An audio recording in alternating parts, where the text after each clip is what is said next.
सिमरन और बलवीर विनय सर के साथ पुरातत्व विभाग में काम करते थे। विनय सर कुछ ऐसा खोजना चाहते थे जिससे कि पूरे हिंदुस्तान में उनका नाम हो जाए। इसी उम्मीद के साथ विनय उनको लेकर राजगढ़ के लिए निकला। 4 घंटे के सफर के बाद वो एक जगह पहुंचे। चारों तरफ उजड़ा इलाका और उसके बीच खड़ा एक आलीशान महल जो दिखने में हजारों साल पुराना था। वाह! यह है 8वीं सदी की सबसे खूबसूरत रानी चित्रलेखा का महल। तभी कुछ मजदूर हाथ में फावड़े और कुल्हाड़ी लेकर वहां आए।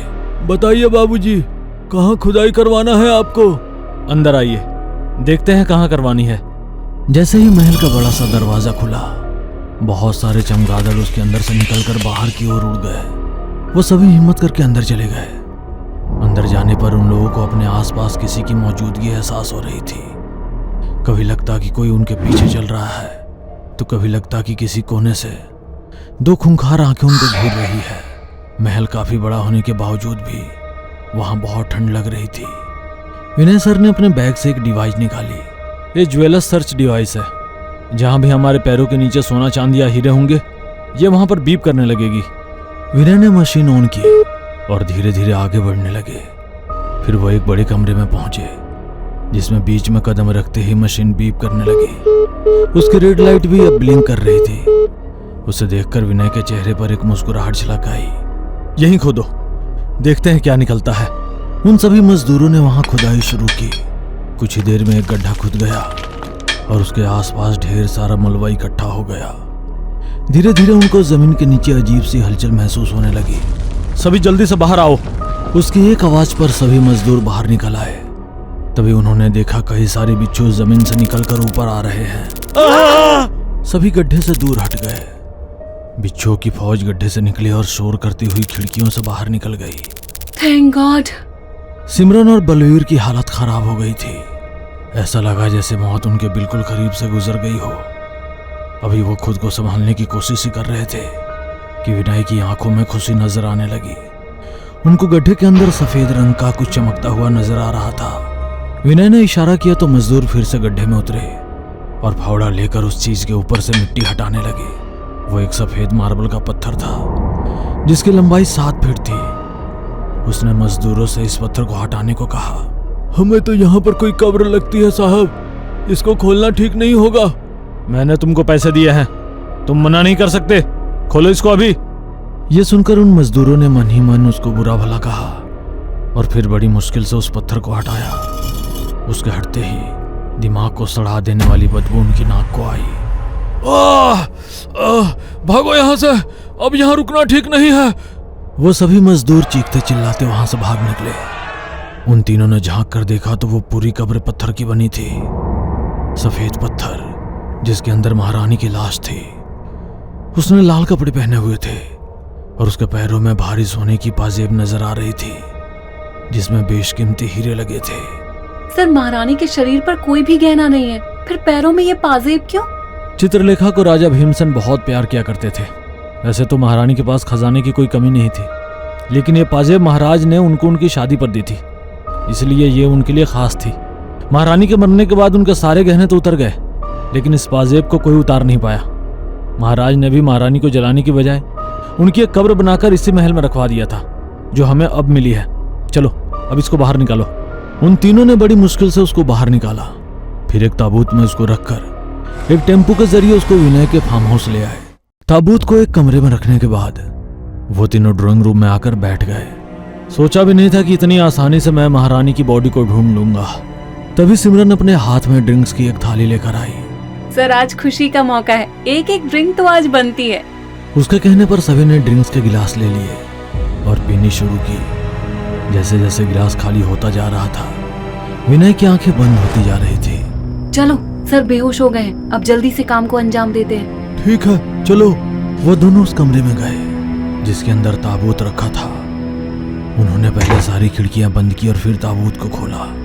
उसने बंद आंखों में चमक लिए हुए बलवीर ने महारानी के पैरों की पाजेब खोलनी शुरू की। काफी जोर लगाने के बाद भी वो नहीं खुली। यार, ये तो खुली नहीं रही, ना ही टूट रही है। अगर ये हमें नहीं मिली तो हम लोग ये 20,000 की नौकरी ही करते रहेंगे। अरे ऐसा कुछ नहीं होगा, ये पाजेब हम हासिल करके ही रहेंगे। ऐसा कहकर बलवीर ने एक बैग निकाला। उसके अंदर से उसने कटिंग मशीन निकाली। मशीन के चलते ही सिमरन बोली, ये ठीक तो होगा ना? और कोई ऑप्शन भी नहीं है। बलवीर ने मशीन ऑन करके महारानी के पैर पर चलाई। तभी अचानक से मौसम बदल गया। सारी खिड़कियां अपने आप खुल गई और तूफानी हवाएं अंदर आने लगी, जिससे सिमरन डर गई। Oh no! डरो नहीं, मौसम बिगड़ रहा है, उसका इससे कोई कनेक्शन नहीं। बलवीर ने महारानी का पैर काटा और उसके अंदर से खून की बूंदें टपकने लगी। बड़ी हैरानी की बात थी कि इतने सालों के बाद भी उसके शरीर से खून निकल रहा था। एक झटके के साथ उसके शरीर से पैर अलग हो गया। पकड़ो इसे! बलवीर ने पैर उठाकर सिमरन के हाथ में दे दिया और फिर दूसरे पैर पर हमला किया। जैसे ही दूसरा पैर कटा, एक जोरों की भयंकर चीख कमरे में गूंजी, जिसे सुनकर दोनों ही चौंक पड़े। ये किसकी चीख थी? अरे जंगल से आई है, कोई भी हो सकता है, डरो नहीं। बलवीर ने जोर देते हुए उसका दूसरा पैर भी काट डाला। उसके बाद उन्होंने दोनों पैरों को टेबल पर रखा। अभी भी कमरे में तूफानी हवाएं चल रही थी। उन्होंने अब कटे पैरों से उन पायलों को निकालने की कोशिश की, लेकिन वो नहीं निकली। उन्होंने एक सूटकेस के अंदर उन दोनों लेग्स को रखा और फिर दोनों जाकर एक कमरे में सो गए। सुबह उठकर विनय ताबूत को खोलने ही जा रहा था कि डोरबेल बजी। उसने दरवाजा खोला तो सामने प्रोफेसर मोहित और उनके साथ डॉक्टर त्रिवेदी थे।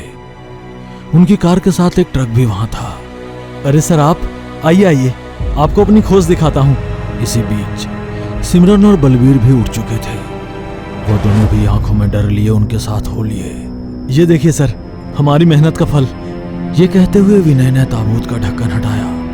अंदर पड़ी लाश देखकर सभी हैरान रह गए। विनय, इसके पैर कहाँ हैं? विनय को अपनी आंखों पर यकीन नहीं हो रहा था। उसने एक बार सिमरन और बलवीर की ओर देखा। उनके चेहरे पर छाए डर को देखकर उसको समझ आ गया कि ये काम उन्हीं का है, लेकिन उसने अपनी मर्जी से उन पर भरोसा किया था, इसलिए उसने ये बात छिपाना ही ठीक समझा और कह दिया कि ये लाश इसी तरह मिली थी। प्रोफेसर ने ताबूत को अपने ट्रक में चढ़वाया और ट्रक निकल गया। उसके बाद वो दोनों भी अपनी कार से रवाना हो गए। उसके टांगे कहाँ हैं? बताओ मुझे, वरना अच्छा नहीं होगा। सर, उन पायलों की कीमत अरबों में है। सरकार को दे देंगे तो 10% मिलेगा। इससे अच्छा है हम आपस में ही बांट लें। ये तुम लोगों ने ठीक नहीं किया। उसके पैरों को काटकर तुमने अपने काल चक्र का पहिया खुद घुमा दिया है। अब वो किसी को नहीं छोड़ेगी। इस तरफ ट्रक में रखे उस ताबूत में कुछ हलचल सी होने लगी थी। ट्रक में बैठे ड्राइवर और हेल्पर को महसूस हुआ जैसे कि ट्रक के अंदर कोई हथौड़ा बरसा रहा हो। ये आवाज कैसी है? कोई चोर तो नहीं चढ़ गया इसमें? देखना पड़ेगा उस्ताद। तभी ड्राइवर ने ट्रक साइड में लेकर ब्रेक लगा दिए और अपने हेल्पर को देखने के लिए भेजा। हेल्पर नीचे उतरकर पीछे गया और ट्रक का शटर उठाया। उसने देखा कि आवाज ताबूत के अंदर से आ रही थी। ये तो ताबूत से कैसी आवाज आ रही है? तभी धड़ाम से ढक्कन अपने आप हट गया।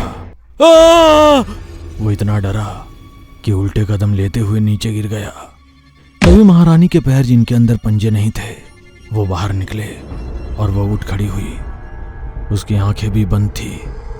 हेल्पर उसको देखते हुए थर थर कांप रहा था। तभी उसने अपनी भयानक आंखें खोली जिसमें पुतलियां नहीं थी।